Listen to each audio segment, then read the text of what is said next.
On this episode of the show, I have with me Dane Atkinson. He is CEO and founder at Odeko, and we're going to be talking about evolving as a founder. And Dane said something really interesting. That was that the idea you start with isn't necessarily as important as the idea you end with. And we're going to talk to him about what that means and finding something you care about, right? That's a good, high-quality signal to hopefully end up in a successful environment. And also we're going to talk about being persistent versus being adaptive and some of those examples and lessons. Dane has done this a few times and I'm excited to have him on. Dane, thank you for your time. Thanks for having me. I'm excited to talk about this. Absolutely. Can you tell us all what the company does before we dive in?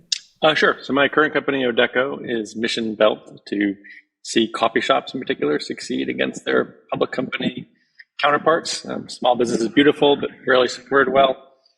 As I think the topic of the day, we didn't start out this way, but we ended up being kind of an invisible franchise underneath the shops. That means that we supply them with all the inventory they need, import it off the marketplace. We currently support 20,000 shops, so about half the coffee shops in the United States use Odeko in some fashion or other. Started about 5 years ago. Fantastic. I love the segue, and I am curious. We're going to get into that about what you did start with, and obviously where you're at now. I actually am curious about that starting point. We'll use that maybe as the jumping and starting off point of the conversation. So, if you could take us back, when you did start the business. You mentioned it's different than it is now. What did it look like when you first started Odeko?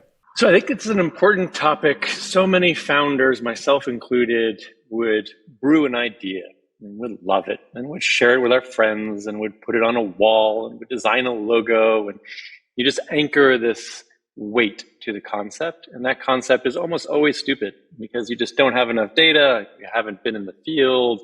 It's just not complete. And holding on to it often kills great innovation. Luckily enough, I messed up enough in the past to know that pattern. So when we started Odeko, we had a different approach, which is the approach that I suggest often is pick the customer or something else that's more meaningful as your North Star and not just the idea. So we picked small businesses. We picked small businesses that had physical presence. We picked coffee shops because there are a lot of them and they're very much the same and great humans, and could we make their lives better? We did a lot of product work, tens of man years on this idea that we could use the ordering cadence on a POS to predict the future. We could combine it with weather data and street traffic cameras, and sensors in the store, know exactly what people were going to sell, and then use that data to make better decisions for the coffee shop. Sounds awesome. Friggin' brilliant.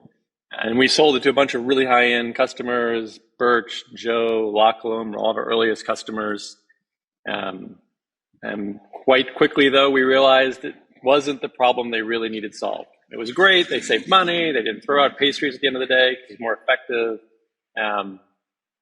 But at the end of the day, they couldn't even get inventory on the shelves. So whether we got the right order or not didn't matter as much as the vendors just treated them like crap because they weren't big enough to, merit care, and they're ordering across a dozen different vendors. It was just a nightmare. So about a year in, we pivoted heavily from what the tech stack we built was this sort of predictive machine learning loop, or AI as you call it today, into like actual marketplace infrastructure, which had a set of consequences. But I think if we'd stuck to the old model, we wouldn't be here today. We certainly wouldn't be in a place where we've made a difference for so many cafes. And that story is true in every startup. I think every literal dozen companies I've been lucky enough to be in, first idea was not the end idea. I like that. I will come back to the mission of the current company in a second, but I am kind of curious to go back to the early days. When you are in the heat of long hours, long days, trying to make things work, trying to get the product off the ground, get the company moving, first year in, there is a lot of pressure on founders. I mean, I don't know if that's really spoken about enough, but there's a lot of pressure.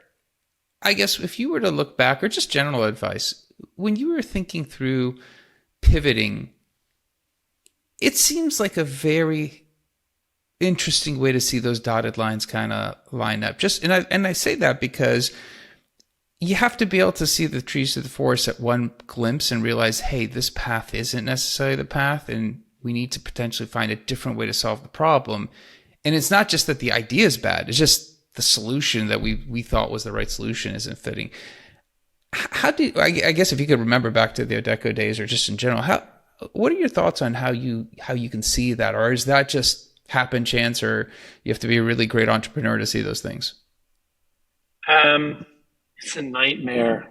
It's so hard to do. And from like a transparency standpoint, the company I had beforehand, I got stuck in that trap.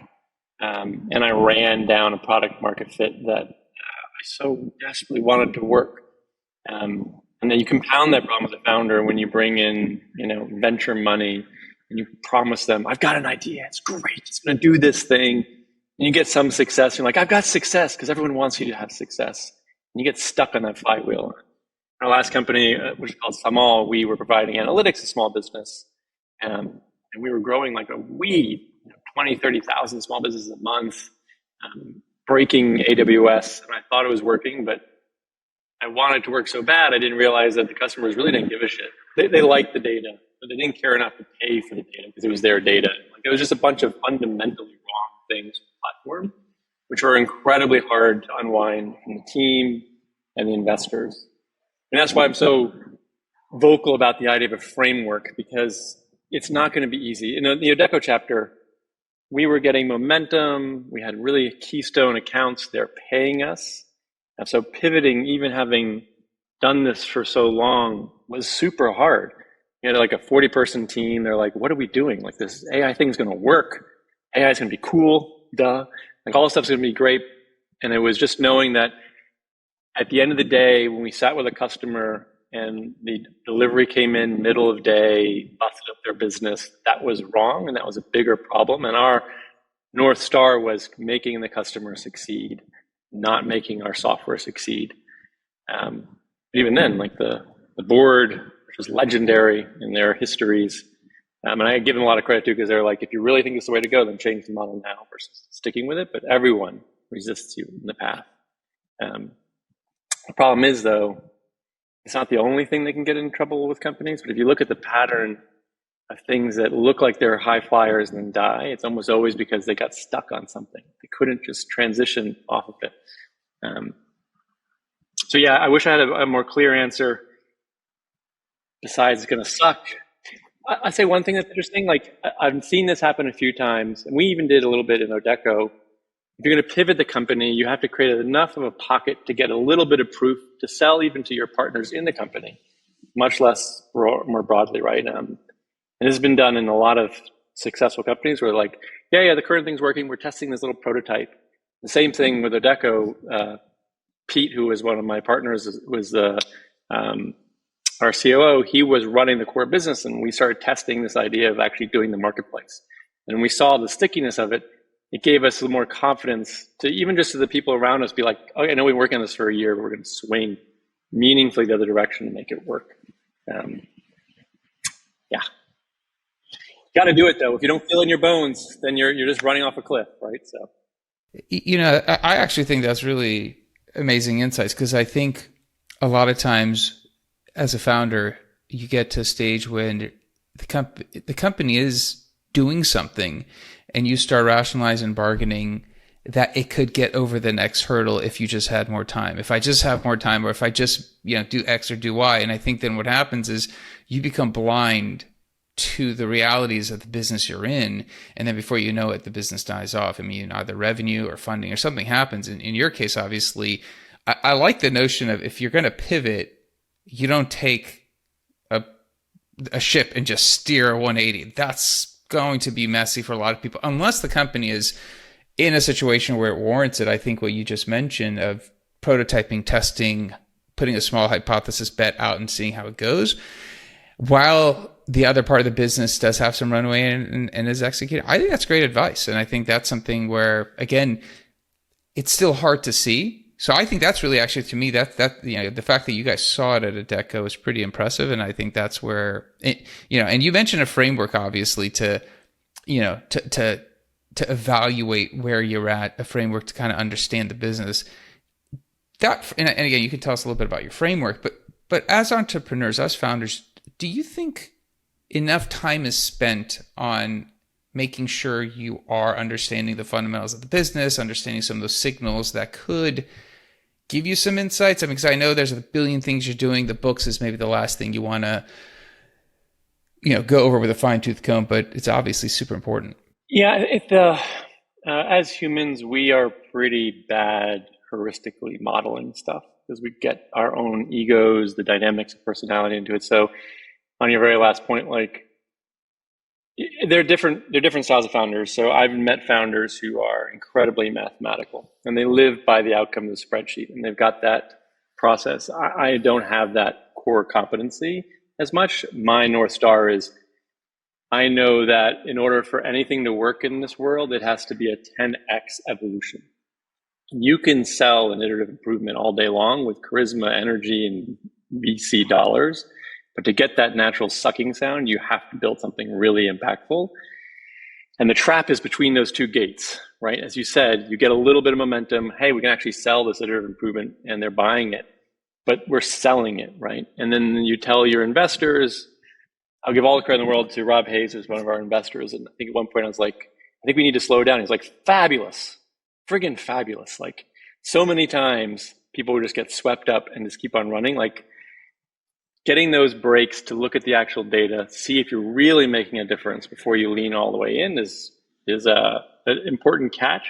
It just gets socially harder and harder. And for your listeners who are in the venture side, the more you create space for your founders to fail in that community and to give them the space to try to iterate, the more likely they will admit to they need to make these changes or they need to prototype new things. Because it's this weird, we've had our first sale, yay! Everyone thinks it's working. We had sale 10. Actually, you just might be charismaing the hell out of it to that number 10 and you don't have a model. And the model works. And I've been lucky enough to have 4 or 5 in my life. It's like when you fall in love, you walk in the apartment, you're like, this is my place. Like you cannot dispute it. In your bones, in the numbers, everywhere, it's working. We just spend so much time trying to make everything feel like it's working that you really get caught. It's hard. It is really hard. I don't want to belay the complexity of this problem. Often what happens is you run out of money, and that's when you have the forcing function that you got to do something different or you got to close. If you can create that earlier, and not that it is easy, but it will ultimately make a better outcome. Absolutely. I get it forever now, that natural sucking sound. It's such a great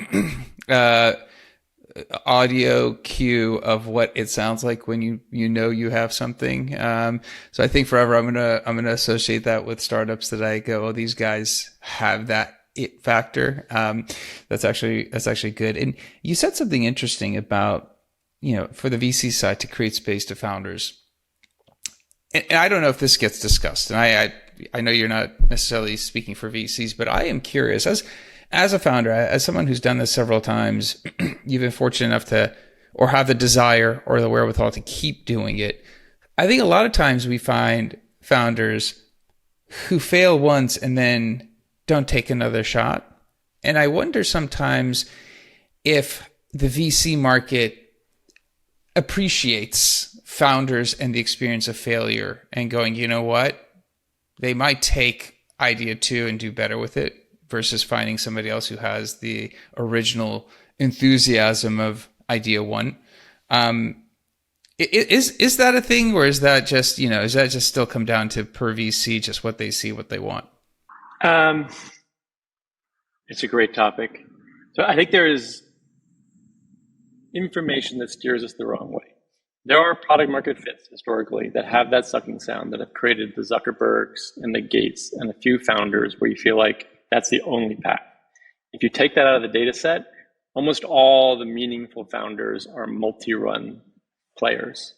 It is not an easy job being a founder, and it is not an easy job being a CEO, and no one teaches it to you.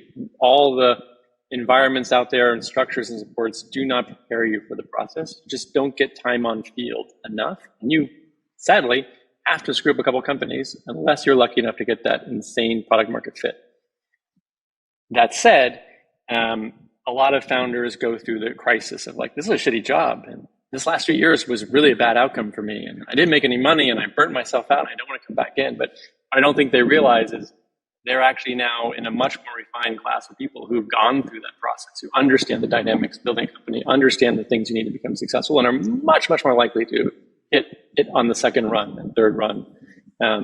Some VCs, David Scott, who's one of the OGs, Matrix, he told me a decade and a half ago, like almost in the Matrix version, in your next life, you're going to be ready. Right? Like we love founders on their second and third cycle. Like sometimes we'll put a little bit of money in so we can keep them close, but we love it after you've gone through that gauntlet because, again, that gives you the expertise to look for the right fits, to navigate the company in a way that finds its path and not just count on fortuitous luck on your first strike at bat. Absolutely. I mean, I agree. There's some people that can naturally just hit it out of the park, and then obviously you do have learnings from what doesn't work. I'm a big believer in learnings from what doesn't work. I was going to pivot us back to Odeko for a second because I am curious because you said something I noted about finding something you care about.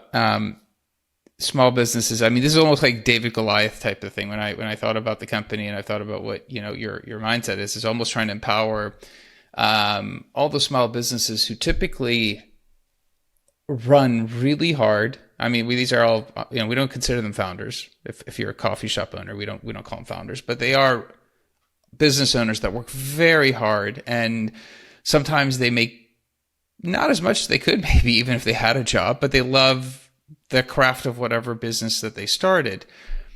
When you kind of talked about, empowering small business and giving them a chance, when you first started to now, that vision, has the core of that vision actually changed? Because I know you said the product itself is, the means in which you do business has changed, but that vision, has that been consistent for you guys?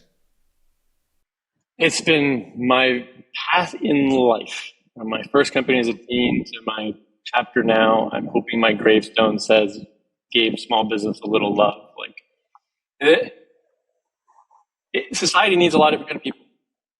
It needs a diligent, hardworking, connect the dots, push things forward. It also needs the dreamer, right? And small business, those coffee shop owners are us. They are founders. They may not have had the technology background or the capacity to do those things, but they're taking a dream, combining the story of things they love in life, and they're trying to make their community better. And they're facing 95% of the same problems that we face on the venture pathway, right? Like it's the same shit show. It's not a great run. Sometimes the first coffee shop has to close before the second coffee shop opens. That's really successful because they go to that same arc, like discovery and learning about themselves, about their business. But it's also, this is my big soapbox, so you just put me on my platform, so sorry. But like small business is society, right? Like they employ the majority of humans. They invent the majority of things. They make living on this planet much more enjoyable than just going to Starbucks and Dunkin' every single day to see what people's expressions and their stories are is incredibly important. And technology, coupled with globalization, is a real risk. Starbucks is 50 years old and has 50% of the revenue of an industry that's hundreds of years old, right? Like it doesn't say that's a bad thing for us as a people, but it cannot be the only thing. So yeah, for Odeko, we knew our North Star was we slowed down the rate of close of coffee shops, that we made it easier for new people to enter coffee shops. And we changed that balance between Starbucks and independent, which gave us, again, that perspective to step back and say, like, this first tool is making a difference, but it's not going to be the life and death saving of them. Them actually starting the day, not running to the deli or having a customer come in saying, I'd like a croissant, and it not being there for them is probably will make a difference more materially for them, which let us change. Still let this change as we try to find that answer. That's my framework.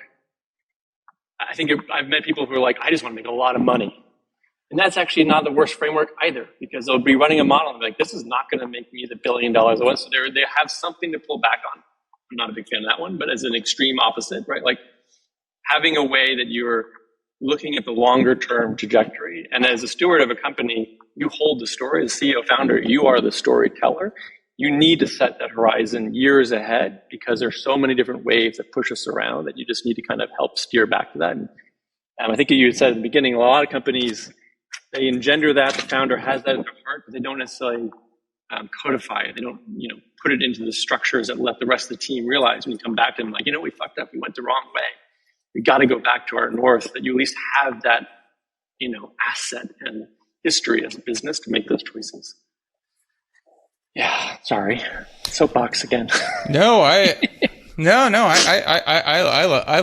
it. First of all, I love, when we're talking about coffee shops, I love it when there's a local coffee shop and the owner's there and you can chat with them, and you can kind of immediately hear, some of the things they're passionate about and things that are challenges. And I can't get that if you're at a larger chain, which is okay too. I'm not saying one's better than the other, but I'm saying it's a very interesting perspective of hearing them and their challenges and seeing them in the light of, I speak to a lot of founders who are venture backed.